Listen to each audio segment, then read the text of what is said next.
রিপোর্টে কি ধরা পড়ছিল? রিপোর্টে ধরা পড়ছিল ফুসফুসে টিউমার। টিউমারের মধ্যে ক্যান্সার ধরা পড়ছে। ক্যান্সার এখন গিয়ে আল্লাহর রহমতে আপনার নাতিন সুস্থ। মোটামুটি এখন সুস্থ দেখতেছি। আপনাদেরকে একটা ক্যান্সার রোগী খুবই অল্প বয়সে, তার ক্যান্সার হওয়ার পরে আবার সুস্থ হয়েছে, আমরা তার সাথে পরিচয় করে দিচ্ছি। আপনার নাম সিমলা, আপনার বয়স কত? 13 বছর। আপনার কি সমস্যা হয়েছিল?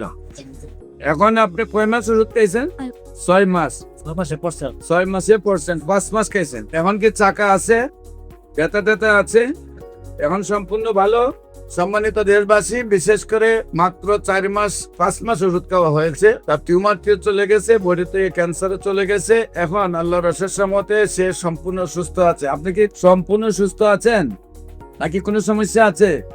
কোনো সমস্যা নাই। আপনার নামটা কি? সিমলা। আপনার বাবার নাম? হ্যাঁ, শিব মোল্লা। আপনার মায়ের নাম? রুমি বেগম। গ্রাম? আচ্ছা, থানা? জেলা?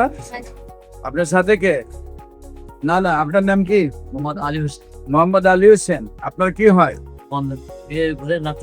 মেয়ের ঘরের নাতি। কি সমস্যা হয়েছিল, কি সমাধান হয়েছে? কোথায় চিকিৎসা করছেন? এখানে পপুলার চিকিৎসা করাইছি, তারপর আপনার এই ফুসফুসের টিউমার ছিল। এখানে আপনাদের এখানে আইসা 5 মাসের চিকিৎসা। রিপোর্টে কি ধরা পড়ছিল? রিপোর্টে ধরা পড়ছিল ফুসফুসে টিউমার। টিউমারের মধ্যে ক্যান্সার ধরা পড়ছে।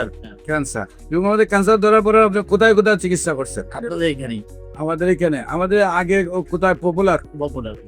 এখন গিয়ে আল্লাহর রহমতে আপনার নাতিন সুস্থ। মোটামুটি এখন সুস্থ দেখতেছি। যে কোনো প্রয়োজনে, যে কোনো চিকিৎসার জন্য স্ক্রিনে দেওয়া নম্বরে যোগাযোগ করার জন্য আহ্বান জানাচ্ছি। আসসালামু আলাইকুম ওয়া রাহমাতুল্লাহি ওয়া বারাকাতুহু।